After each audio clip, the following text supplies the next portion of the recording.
Hello subscriber, it's our day 338 and today is September 6 and it's Wednesday. Ayan, dito naman tayo sa ating construction site. Dito yan sa may Bongabel Private Resort sa may South Spring Villas, Bocal, Calamba, Laguna. Yan, dito naman tayo sa ating construction. Ngayon medyo nadadagan tayo ng isang tao. May bago silang recruit. Ayan, may makita natin itsura niya. Kaso medyo hapon na ako nakapag-vlog, nakapag-take ng video. Yan si Butoy, katatapos lang niya mag-welding yung ating tawag ito, yung karaoke wall na cabinet. Ayan. Ayan, ito pala yung ating bago. O yan, sabi ko nga kay kapatid ba ni Wamos yan kasi magkapareha sila ng buto. Ayan, ito yung gawa natin ng karaoke wall. Ito na i-slide na to. Ayan, ito yung mga drawer ng ng karaoke machine. Ayan, pipinturahan na lang ni tatay yan bukas. Ayan, ito naman yung sa mga pindutan. Ayan, saka sa lagayan ng mga songbook. Saka ito naman sa amplifier. Ayan yung mga kakabit na lang doon. Ano lagyan ng? Oo, kasi nagkikembot na, di ba? Oo, pagka binubuksan, no? Kasi maluwag siya, oh. May kembot, ayan, oh. Ay, hindi din. Siguro mayroon na tayong dyan, manipis na something na pwede ilagay dyan para dumaretso.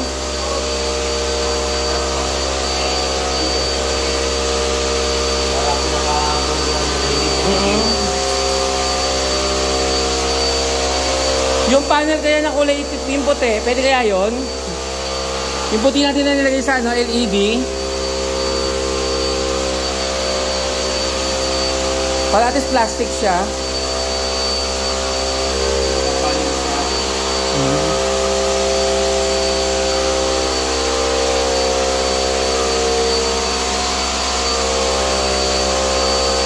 O kaya yung flat bar na lang siguro, no?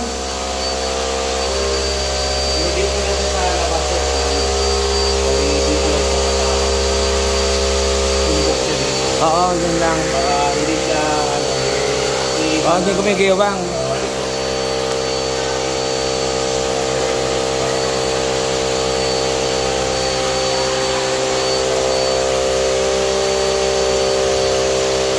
Tapos yan, kukobera namin yan ng kahoy na to, yung marine wood namin.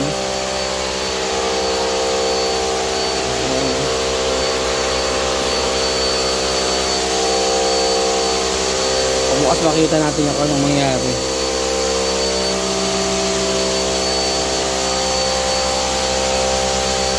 Tapos nakapag-design na din ako ng dyan, ng parang pulley niya para i-lift niya siya pataas. Ito si tatay, pinipinturahan na yung ating canopy. Nilalagyan niya na ng wood accent yung mga main na poste yan, yung dulo. Naka wood accent na yan. Tapos black lang yung pinaka mga tubular na maliliit. Medyo niyan kayo ng baga ko kasi naamoy ko yung pinakapintura.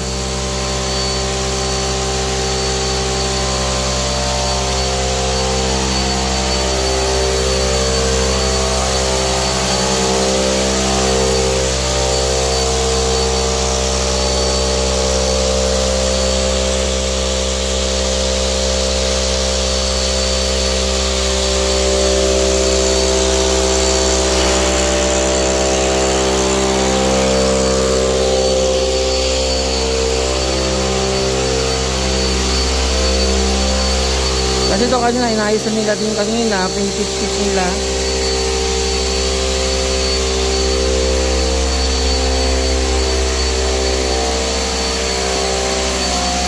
Anong gawa dyan? Puno? Pondo lang?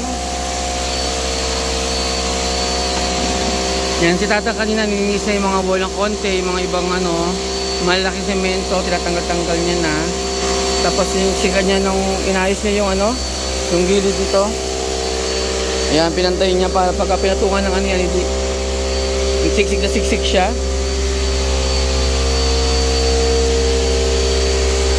Ayan, baka bukas mapormahan na to sana.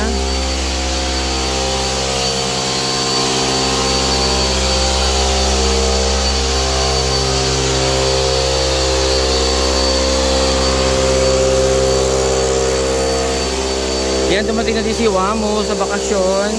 Siya yung may bitbit ng recruit.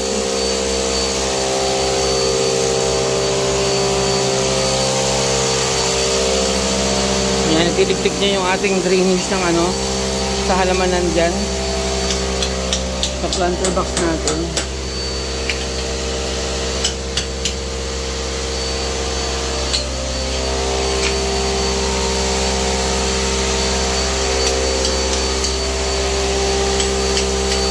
Ito, hindi pa nila makaikabit yung ano, itong mga skimmer.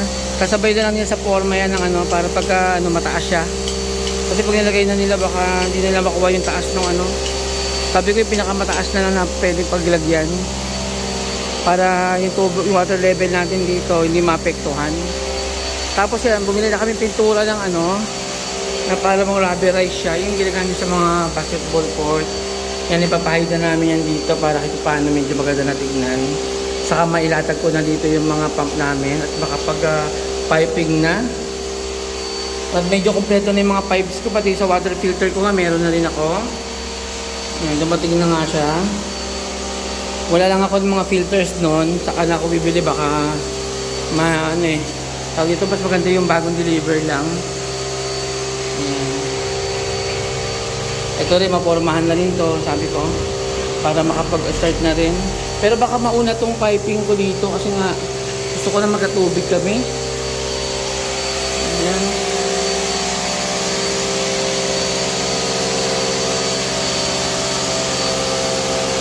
Ayan, pupuno sila. Pinalilinis ni Jeff yung ano, yung mga tiles dito para hindi masyado dumidikit. Ang hirap kasi linisin pagka natuyuan kami ng semento. Ang pinapa-water wash na lang niya.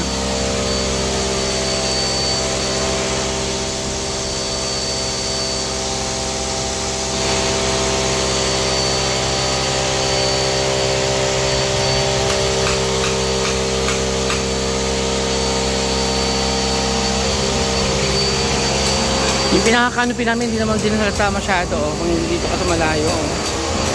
Malalaman may canopy siya pag nandudok ka sa tapat mismo. Hindi siya kita dito. Pero pag sa ilalim ka na niya, nakita mo na may ano. Lalo pag kinabit na yung pinaka-polycarbonate yun na plastic, ayan. Kasi ito na plastering na rin nila yung dito.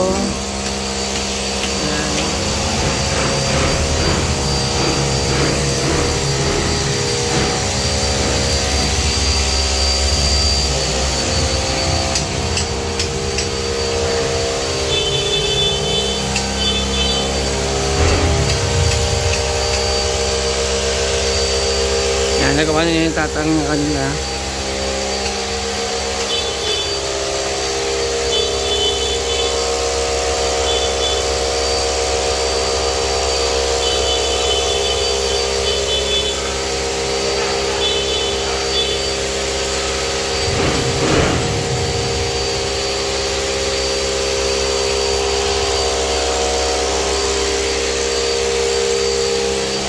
Meron buong hindi siya busina doon, no?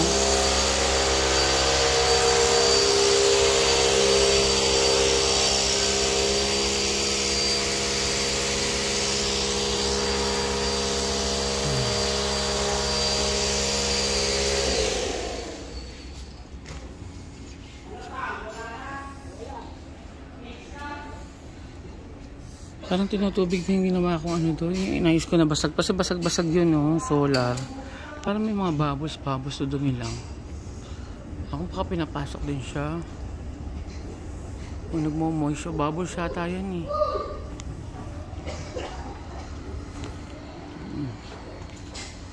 Ibibili pa naman ako ng malaking solar. Di ko na alam kung sa ko ilalagay muna pansamantala na hindi masisira. Or palagyan ko na sa taas siguro ng frame. Ilalagay na nila para sure. Inihabol ko, nakakabit nila. I-screw na naman, papalitan na ng screw.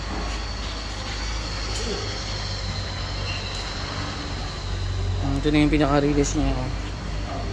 Napintura ni tatay ng black. Dapat dito malagyan ng silicone to bago ano, no, bago ilagay yung isang panel. Tapos papa-overlap natin dito para hindi masyado pasukin ng tubig or ano. Kasi nakabit yung alulod na, oh. May alulod na pala siya. Hindi ko napansin. Ay, hindi, wala pa pala. May alulod lang ba? Wala pa yata. Hindi ko makita eh. Parang meron na. Wala pa. Yung ano pala niyan pala yung angle bar. Nakakapeke oh. Yan, hindi ko lang alam kung ano. Sila daw nakakatungtong dyan. Ako hindi ko alam kung kaya ko tumungtong. Kung kaya ako nyan. Pag tumungtong ako dyan, hindi ko alam. Ito na sila, mga bagets oh. Mga tauhan ni Boss Jeff yan, may mga bata na yun. Hello. Ayan, mga bagets, mga alalay ni Jeff yan. Sana na dito sa sa resort.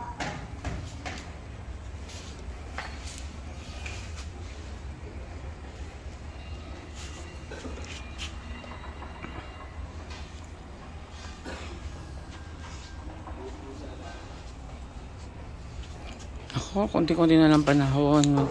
Sana naman matapos na siya, mga isang buwan sana kaya na to.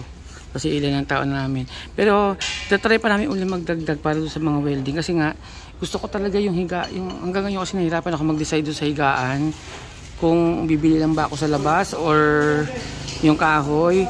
Pero parang iniisip ko na lang kung kumaha ako ng welding para at least matibay yung mapapagawa akong design. Yung bakal kasi nang bili medyo manipis. Kung magbabakal din naman ako, mas maganda yung gawa na sana namin. Yun nga lang, kung aasahan ko yung isang welder, medyo mabagal yung ano natin, yung progress natin. Parang gusto ko magdagdag ng specific para doon sa welding lang. Yun nga lang, di pa namin alam kung paano. Pero baka ending nito, kunin ko yung kahoy. Kasi nga at least yung kahoy, yung maganda pag nahiga ka doon. Kasi pag bakal, kasi nakatulog ka sa bakal, kasi kamay mo na doon. Kung nilalamigin ba, yung ganun, pasukan ng lamig, kasi malamig na nga yung aircon, tapos malamig pa yung bakal. Parang sakit, parang masakit siya. Ayan na yung basura, oh. Kaya parang mas prepare ko din ng konti sa isip ko yung ano, yung kahoy. Yun nga lang talaga, siguraduhin ko na lang yung na matibay yung may di-deliver sa akin. Kasi sabi naman nung mga nakausap ko na ininquiran ko, pwede naman di daw tanggapin pag nakita ko daw may problema. Kasi ang mag-a-assemble din naman daw yung magdi-deliver. So kung sakasakali, pwede nga namang i-reject or ano, kung mga hindi ko magugustuhan. Papalitan nila. So baka magkahoy din ako. Saka mas medyo, yun nga, malala konting kahoy. Kaso yung ano nila, mahogany. Ayun nga lang, kailangan siguraduhin ko tuyo yung kahoy. Kasi pag basa-basa yung kahoy, katagalan, umiimpis daw yun. Yung lumiliit siya hanggang sa mag-dry. So pag lumiliit siya, magkakaroon ng problema yung pagkakadikit-dikit niya, uuga-uga siya, mga ganun mangyayari. So bahala na kung anong mapili natin. Basta ang alawan sa akin ng kausap ko noon, 1 week daw nila gagawin. Kung sakali mag-order ako ng mga 10 pieces or 12 pieces na set ng bunker bed. Ayun, so normal, bahala na. Okay, medyo ito lang yung update natin kasi nga ito lang yung tao natin, ilan lang. Tapos si Wamos kararating na niya kanina lang halos. Parang half day ata sila.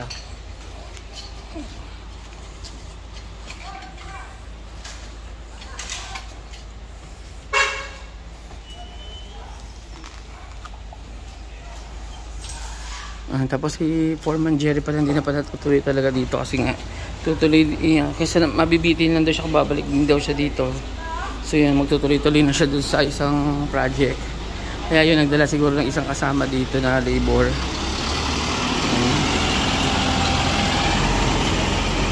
Ito yung aming tagahakot ng mga basura dito.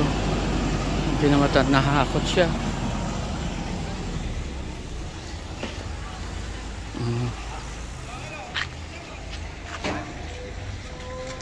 Ayan, uso dito yung inaabutan namin yung mga basurero para sipagin lalo sila.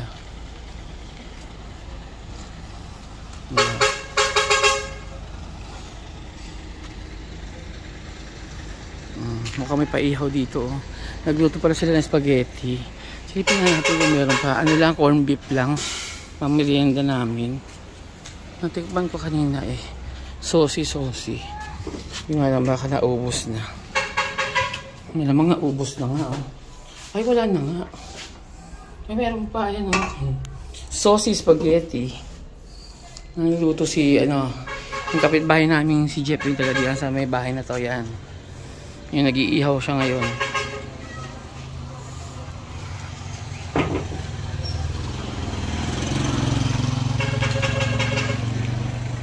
Ay, hindi pa na nakasil dyan, no? Meron pa hindi nakaturn sa ilalim.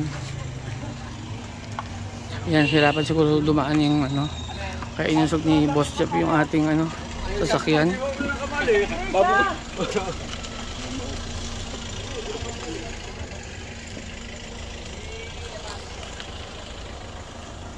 Ano yung awin nyo? Bangos? Ay, sarap. Hindi pa iyo ng bangos. O ayan, hanggang dito lang sa yung video natin. So mga hindi pa nagsasubscribe dyan, baka naman. At syempre, don't forget to click the notification bell para updated kayo sa aming channel na Bong and Jeff. At masubaybayan yung napakatagal-tagal naming resort na gawin.